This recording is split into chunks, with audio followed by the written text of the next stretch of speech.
General और CRPF commandant Pramod Kumar ने 7 साल पहले 15 अगस्त के दिन कश्मीर में आतंकियों से लड़ते हुए शहादत दे दी थी। उस तारीख में आज भी ये परिवार गर्व के साथ उस तारीख को याद करता है। बहादुर पिता को खो चुकी बेटी आरना अब 11 साल की हो चुकी है। पिता को याद करते हुए वो आज भी आंसुओं में डूब जाती है।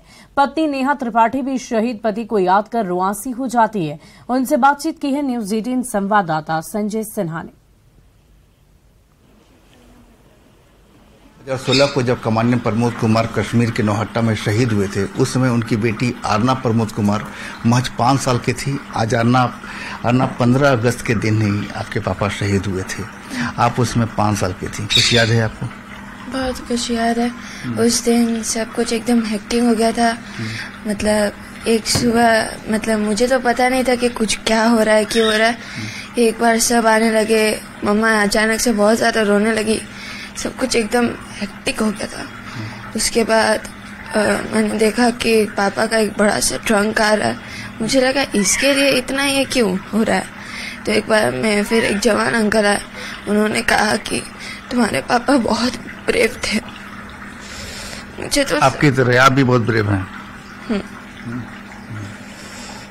तो मुझे तो इतना पता नहीं था उस समय, बाद में रियलाइज हुआ। अच्छा, आप जो ये तस्वीर जो है, ये तस्वीर की तस्वीर बनाई किसने? ये तस्वीर तो काफी खूबसूरत तस्वीर है। इसमें कंधे पर आरना बैठी है, पापा के कंधे पर। नहीं, पापा के साथ आप अक्सर खेल कूद करते? पापा छुट्टियों में आते थे?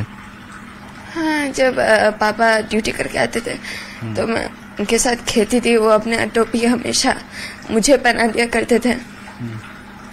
गोदी में खेलती थी उनके बहुत ज्यादा। मैंने कंट्रोल रूम में फोन किया। मैंने पूछा कि भैया साहब हैं क्या, बात हो सकती है? तो वो जो कंट्रोल रूम में भैया बैठे थे, जो सिपाही बैठे थे, वो रोने लगे मेरी आवाज सुन के। वो कहने लगे मैडम साहब को नहीं, पहला जो सिपाही था उसकी मुझे आवाज आई कि उसने किसी से कहा कि मैडम का फोन है, कैसे बात करे।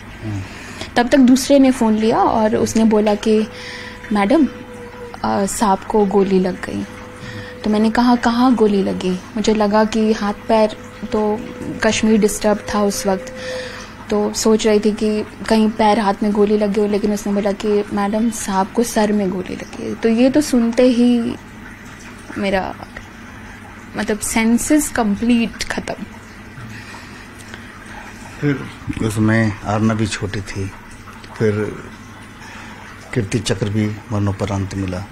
तो वास्तव में जब भी यह तारीख आती है, कहते हैं कि कश्मीर के को लेकर के कि कश्मीर के नौहट्टा में उन्होंने एक देखते ही 2 आतंकियों को उन्होंने मौके पर मार भी गिराया था।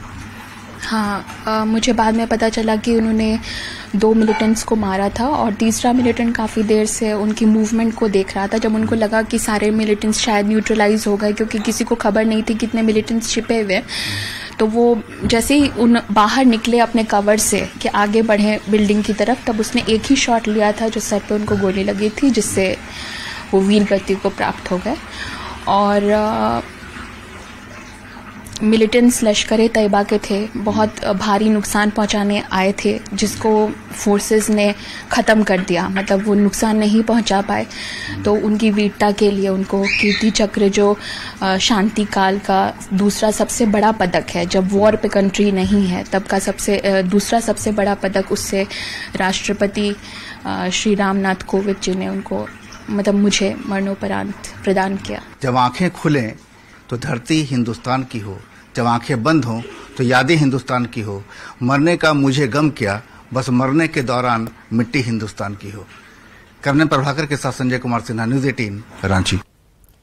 और कोडरमा के चिल्ड्रन पार्क में मेरी माटी मेरा देश कार्यक्रम आयोजित किया गया। इस मौके पर शहीदों और स्वतंत्रता सेनानियों के शिला पट का अनावरण किया गया है। साथ ही अमृत वाटिका का उद्घाटन भी किया गया। इस वाटिका में विधायक नीरा यादव और डीसी मेघा भारद्वाज ने पौधे भी लगाए। साथ ही 2012 में नक्सली मुठभेड़ में शहीद कोडरमा के बहादुर सीआरपीएफ जवान शशिंद्र शर्मा को श्रद्धांजलि अर्पित की गई और उनकी याद में चिल्ड्रन पार्क का नाम बदलकर शशिंद्र शर्मा पार्क दिया गया।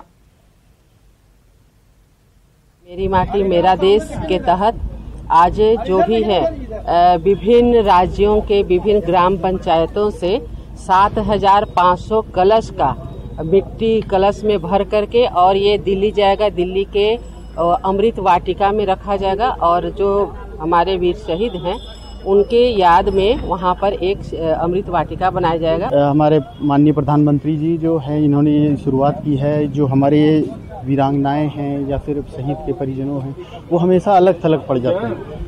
कोई भी अगर हमारा परिवार से या फिर किसी घर के परिवार से अगर कोई शहीद हो जाता है तो वो अलग थलग हो जाता है देश से, उसको हमेशा याद करेंगे और हमारे ब्लॉक के बीच में या फिर ऐसा कैंपेन चलता रहेगा तो वो हमारे से जुड़े रहेंगे। मैं बच्चों के रूप में देखता हूँ यहाँ जितने भी पेड़ पौधा लगाएगा, जब भी यहाँ मैं आऊँगी तो देखूँगी कि मेरा बच्चा यहाँ शामिल है और इसलिए आप लोग को यहाँ जितने लोग किए हैं सबको हम धन्यवाद करना चाहता हूँ। तो मैं कहना चाहूँगा कि शहीद कभी मरते नहीं हैं, मैंने उन्हें खोया नहीं है। वो तो अपना सर्वस्व निछावर करके और इस देश का नाम रोशन करके चल गए। देश की आंतरिक सुरक्षा के लिए सीआरपीएफ में रहते हुए जब वो लड़ रहे थे तो उन्होंने अदम्य साहस दिखाया, जिसके लिए उन्हें प्रेसिडेंट गैलेंट्री मेडल भी मिला था। और रांची में स्वतंत्रता दिवस को लेकर सुरक्षा के पुख्ता इंतजाम किए गए हैं। झारखंड पुलिस अलर्ट मोड में है। संवेदनशील ठिकानों पर लगातार गश्ती की जा रही है। रेलवे स्टेशन से लेकर बस अड्डे पर विशेष निगरानी रखी जा रही है। नक्सलियों के खिलाफ लगातार ऑपरेशन चलाए जा रहे हैं। दक्षिणी छोटा नागपुर के डीआईजी अनूप बिरथरे ने बताया कि होटल और लॉज में लगातार चेकिंग की जा रही है। रांची शहर में सुबह 6 बजे से लेकर रात 10 बजे तक बड़ी गाड़ियों के आवागमन पर रोक लगा दी गई है। मोरहाबादी मैदान में कल सुबह मुख्यमंत्री हेमंत सोरेन राष्ट्रीय ध्वज फहराएंगे और इसके चलते ट्रैफिक का रूट भी बदला गया है। 15 ड्रॉप गेट के जरिए गाड़ियों को डाइवर्ट किया जाएगा। स्वतंत्रता दिवस शहरी क्षेत्र में रांची में चूंकि बहुत बड़ा कार्यक्रम होता है और माननीय मुख्यमंत्री जी के द्वारा परेड का निरीक्षण किया जाता है उस कार्यक्रम में, उसकी तैयारियां बड़े पैमाने पर रांची पुलिस और जो रांची प्रशासन है वो कर रहे हैं और उसके लिए रिहर्सल भी प्रारंभ हो गई है और परेड कमांडर और टुकड़ियां भी डिसाइड हो गई हैं। ये कार्यक्रम काफ़ी भव्य तरीके से मनाया जाएगा और उस दौरान भी सुरक्षा के मजबूत इंतजाम रहेंगे। जगह ड्रॉप गेट बनाए गए हैं, कौन लोग किधर से जाएंगे, वीवीआईपी पास के लोग किधर से जाएंगे, मीडिया कर्मी किधर से जाएंगे, सभी के लिए विशेष रूप से रूट का निर्धारण किया गया है और कहीं भी किसी भी तरह की समस्या ना हो इसको लेकर के विशेष पार्किंग की व्यवस्था की गई है कि लोग वहीं पे गाड़ी लगाएंगे, समारोह में अच्छे से भाग लेंगे, समारोह देखेंगे। इसी तरह से बाकी जगह भी पूरे शहरी क्षेत्र में ही सुबह से ही डिप्लॉयमेंट रहेगा, क्योंकि सभी जगह कार्यक्रम होते हैं, स्कूल में, कॉलेज में, कहीं किसी तरह की दिक्कत ना हो, इसको लेकर के ट्रैफिक की विशेष। स्वतंत्रता दिवस के आयोजन को लेकर मोरहाबादी मैदान में तैयारियां जोरों पर है। साफ तौर से हम आपको बताने की कोशिश कर रहे हैं कि यही वो मुख्य मंच है जहां से मुख्यमंत्री जो है वो यहां पर आएंगे और यहीं पर झंडोत्तोलन मुख्यमंत्री के द्वारा किया जाएगा। इस दरमियान जो तैयारियां हैं वो हम आपको दिखाने की कोशिश कर रहे हैं। दर्शक दीर्घा हो या फिर वीआईपी लॉन्ज, सभी जगह दर्शकों को बैठने की जो यहां पर आएंगे वीआईपी गेस्ट, उनके लिए वीआईपी लॉन्ज है, तो वहीं दूसरी तरफ दर्शकों के लिए दर्शक दीर्घा बनी हुई है। साफ तौर से जो मैदान है यहाँ पर 13 प्लाटून जो है वो मार्च पास्ट करेंगी।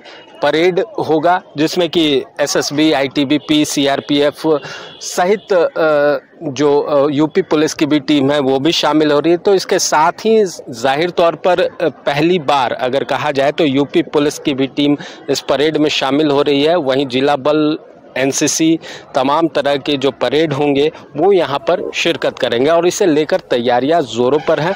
मुख्यमंत्री कल सुबह 9 बजे यहाँ पर झंडोत्तोलन करेंगे और उसके बाद जो प्रदेश की जनता है उसे भी संबोधित करेंगे। स्वतंत्रता दिवस के मायने क्या हैं और उसमें किस तरह से जो वीर शहीद हैं उन्होंने अपने आहुति दी, इन तमाम चीज़ों का भी जिक्र मुख्यमंत्री के द्वारा किया जाएगा। तो उससे लेकर स्वतंत्रता दिवस के कार्यक्रम के भव्य आयोजन को लेकर मोरहाबादी मैदान भी पूरी तरह से सज धज कर तैयार है। तो वहीं सुरक्षा के दृष्टिकोण से बात की जाए तो न सिर्फ मोरहाबादी मैदान बल्कि शहर भर में सुरक्षा के चाक चौबंद इंतजाम किए गए हैं। भारी वाहनों का प्रवेश जो है वो सुबह 6 बजे से निषेध रहेगा शहर में रात 10 बजे तक। तो इसके साथ ही शहर भर में ट्रैफिक के भी विशेष इंतजाम किए गए हैं। रांची से न्यूज़ 18 के लिए ओम प्रकाश।